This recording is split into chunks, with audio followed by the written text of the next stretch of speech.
الحمد لله وسلام على عباده الذين اصطفى۔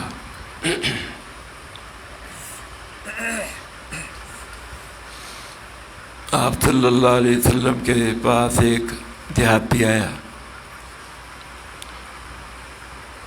آپ نے یہ سورت اس کو سنائی، اذا زلزلت الارض۔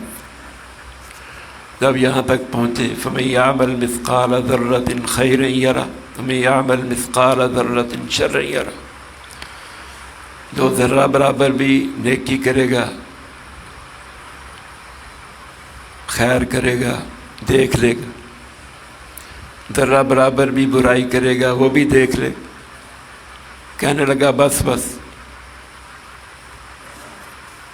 میں سمجھ گیا، مجھے پتہ چل۔ آپ صلی اللہ علیہ وسلم نے فرمایا فقہ الرجل، یہ آدمی واقعی سمجھ گیا، یہ فقیہ بن گیا، دین کی سمجھ بڑی بات۔ آپ صلی اللہ علیہ وسلم کی زبان ہو اور آپ پڑھ رہے ہو تو کیوں نہ سمجھے گا؟ جو غور سے سنے گا وہ سمجھ جائے گا۔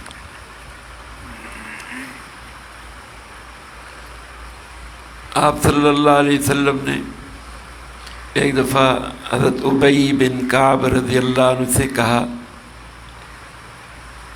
ان اللہ امرنی ان اقرأ علیک لم یکن الذین کفروا من اہل الکتاب، اللہ نے مجھے حکم دیا ہے اے ابی تجھے یہ سورت سناؤں پڑھ کے، لم یکن الذین کفروا، جو ابھی ہم نے نماز میں پڑھی۔ وہ کہنے لگے، حیران ہو، اللہ سمانی، اللہ نے میرا نام لیا، کتنے خوش ہوں، اللہ نے جس کا نام لے دی، اس کو پڑھ کے سنو، پھولے نہ سن، اور خوشی سے رونے لگ گئے۔ آپ نے پھر یہ سورت ان کو سنائی۔ تو آپ صلی اللہ علیہ وسلم یتلو علیہم آیاتہ، ان کو پڑھ پڑھ کے قرآن پاک سناتے تھے۔ آپ صلی اللہ علیہ وسلم سے وہ سیکھتے تھے، الفاظ بھی سیکھتے تھے، معنی بھی سیکھتے تھے، ایک ایک بات اس کی آپ کی خدمت میں رہ کے سیکھتے تھے۔ ابی بن کعب بھی انہی لوگوں میں ہیں جنہوں نے آپ صلی اللہ علیہ وسلم کی زندگی میں سارا قرآن جمع کر لیا، یاد کر لیا، آپ صلی اللہ علیہ وسلم سے حاصل کر لیا۔ اس لیے آپ صلی اللہ علیہ وسلم فرماتے ہیں استقرأوا القرآن من عبداللہ بن مسعود بدأ به، عبداللہ بن مسعود سے قرآن سیکھو۔ ایک روایت میں آپ صلی اللہ علیہ وسلم فرماتے ہیں جس نے قرآن ایسا سیکھنا ہو کہ ابھی ابھی جیسے تازہ تازہ نازل ہوا ہو، جس طریقے سے عبداللہ بن مسعود رضی اللہ عنہ سے سیکھ لیں۔ اس نے مجھ سے سیکھا ہے، تم اس سے سیکھ لو۔ ومن سالم مولا حذیفہ، مولا ابی حذیفہ، سالم سے سیکھ لو، اس نے بھی مجھ سے سیکھا ہے۔ عن ابی بن کعب، ومن ابی بن کعب، ان سے سیکھ لو، انہوں نے بھی مجھ سے سیکھا ہے۔ ومن معاذ رضی اللہ عنہ سے، معاذ سے سیکھ لو، انہوں نے بھی مجھ سے سیکھا ہے۔ تو آپ صلی اللہ علیہ وسلم فرماتے ہیں صحابہ سے، تم میری پیروی کرو، آنے والے لوگ تمہاری پیروی کریں گے۔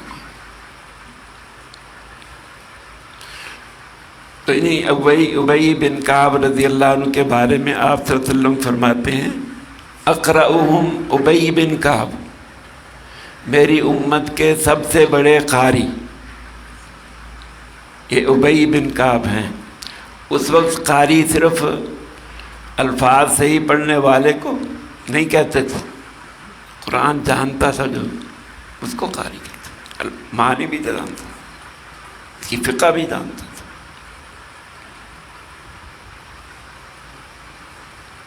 عالمہم بالحلال والحرام معاذ بن جبل، حلال حرام کا مسئلہ ہو تو معاذ بن جبل سے پوچھو، فقہ کا مسئلہ ہو معاذ بن جبل رضی اللہ عنہ سے پوچھو۔ حضرت عمر رضی اللہ عنہ نے جابیہ میں خطاب فرمایا من کان یرید الفقہ فلیسأل معاذا، جو فقہ کا ارادہ کرتا ہے وہ معاذ سے پوچھو، معاذ کے پاس آ جاؤ۔ تو آپ نے بھی سند دی، عمر رضی اللہ عنہ بھی فرما رہے ہیں ان سے سیکھو، انہوں نے آپ صلی اللہ علیہ وسلم سے سیکھا۔ فرائض کا علم وافرضہم، زید بن ثابت، فرائض کا علم وراثت کا علم یہ زید بن ثابت سے سیکھو رضی اللہ عنہ سے۔ تو ابی بن کعب امت کے بڑے قاری بھی ہیں، اور آپ صلی اللہ علیہ وسلم کی زندگی میں جن 6 فقہا کی طرف ریفر کیا جاتا تھا، بھیجا جاتا تھا، یہ مسئلے فتویٰ دیتے تھے، ان میں سے یہ بھی ہے۔ یہ اپنے شاگردوں سے کہتے ہیں کہ جب تم فیصلہ کرو سب سے پہلے کتاب اللہ کو دیکھو، پھر سنت رسول اللہ صلی اللہ علیہ وسلم کو دیکھو، اور پھر نیک لوگ جو ہیں صالحین ان کے فیصلوں کو دیکھو، اور پھر اگر تمہیں ان چیزوں سے نہ ملے پھر اپنا اجتہاد کرو، اہل رائے سے پوچھو، اہل رائے سے پوچھو، ان کا مشورہ کرو۔ تو معلوم ہوا اہل رائے یہ بھی بڑے اونچے شخص، اونچے لوگ ہیں۔ حضرت عمر رضی اللہ عنہ کے ہاں بھی اہل رائے، معاذ رضی اللہ عنہ نے بھی کہا تھا اجتہد برأیی، میں اپنی رائے سے اجتہاد کروں گا قرآن و سنت کو سامنے رکھ کر۔ یہ رائے بری بات نہیں ہے، قرآن و سنت کو سامنے رکھ کر رائے قائم کرنا، اجتہاد کرنا یہ مستحسن ہے۔ آپ نے شاباش دی معاذ رضی اللہ عنہ۔ تو ابی بن کعب رضی اللہ عنہ بھی اپنے شاگردوں سے کہہ رہے ہیں اہل رائے کو جمع کر کے پھر ان سے بھی مشورہ لو، اگر پھر بھی بات سمجھ میں نہیں آتی پھر اپنا اجتہاد کرو۔ یہ بھی ایک طریقہ ہے، یہ بھی ایک علم ہے۔ آپ کی زندگی میں یہ شروع ہو گیا، جب سے اجتہاد شروع ہوا اسی وقت سے تقلید شروع ہوئی، جب سے استاد اسی وقت سے شاگرد، 7 تعلق۔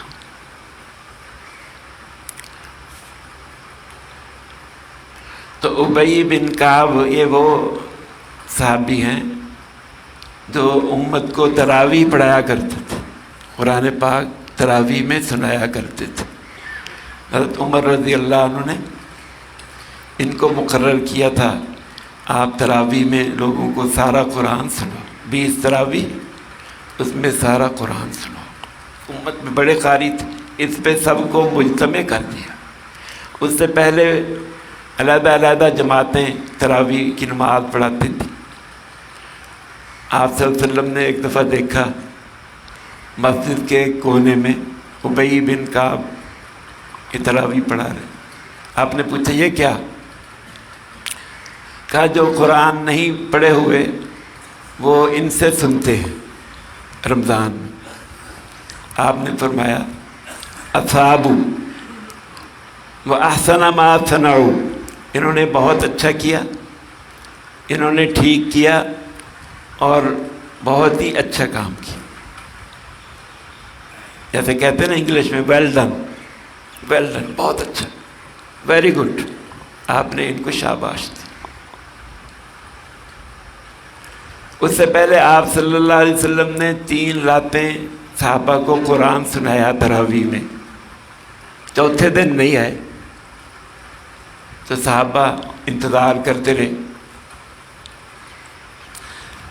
آپ صلی اللہ علیہ وسلم نے اگلے دن بتایا میں اس لیے نہیں آیا کہ کہیں تم پہ یہ فرض ہی نہ ہو جائے، تمہیں اتنا شوق ہے اس تراویح کا، اتنا شوق ہے، اللہ تم پہ فرض ہی نہ کر دے اور پھر تم نبھا نہ سکو.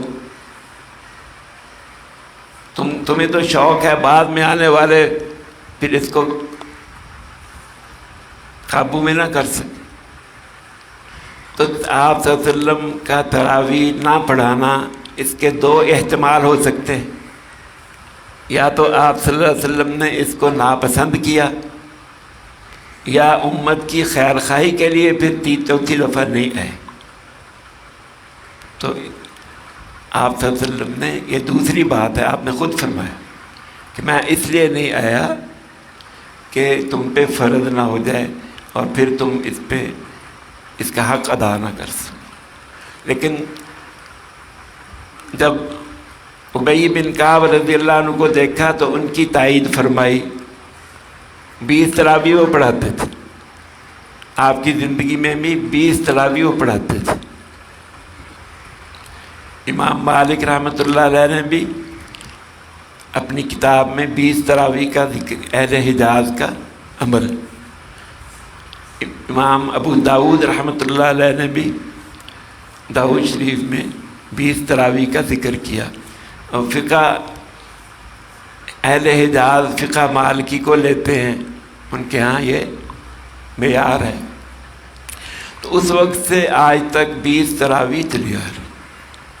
تو ابی بن کعب رضی اللہ عنہ یہ پہلے تراویح کے امام، قرآن سب سے اعلیٰ پڑھتے تھے، ان کو امام بنا دیا. حرمین میں، مکہ میں، مدینہ میں اس وقت سے آج تک 20 ہی تراویح چلی آ رہی. آپ صلی اللہ علیہ وسلم سے آپ نے کتنی رکعتیں پڑھائی اس کا کسی نے حتمی فیصلہ نہیں کی. کوئی صحیح حدیث جو اس کے بارے میں نہیں ہے. امام ابن تیمیہ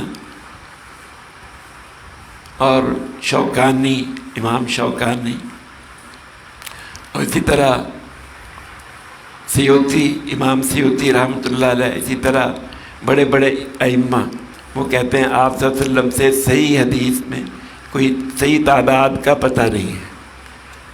یہ جو کہتے ہیں 8 تراویح تھی، اگر کوئی بھی روایت ایسی ہوتی صحیح روایت تو حرم میں، مدینہ میں، مکہ میں کسی وقت بھی 8 تراویح ہوتی. تو یہ نہیں ہوئی، اس لیے 20 تراویح ہو رہی. تو ابی بن کعب، ان کا اتنا درجہ، آپ صلی اللہ علیہ وسلم نے ان کو امت کے بڑے قاری فرمایا اور ان کو یہ سورت پڑھ کے سنے. اللہ نے کہا کہ ان کو یہ سورت پڑھ کے سنو.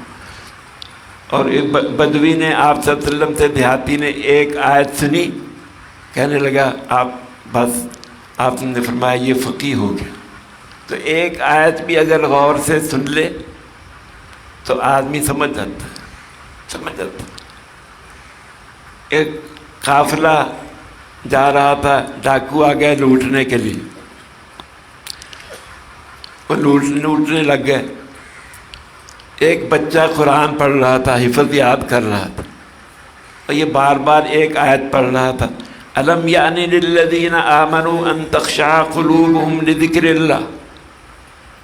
ابھی وقت نہیں آیا کہ ایمان والوں کے دل اللہ کا نام سن کے ڈر جائیں. تو حفظ جو کرتے ہیں بار بار پڑھتے ہیں. تو ڈاکوؤں کو سردار وہ سن رہا تھا. ایک دفعہ جب اس نے پڑھا، اس نے کہا بس میری سمجھ میں آ گئی، میں نے تو توبہ کر لی، ڈاکہ ڈالنے سے میں نے توبہ کر لی. اپنے ساتھیوں سے کہا میں تو جا رہا ہوں، اب تمہاری مرضی.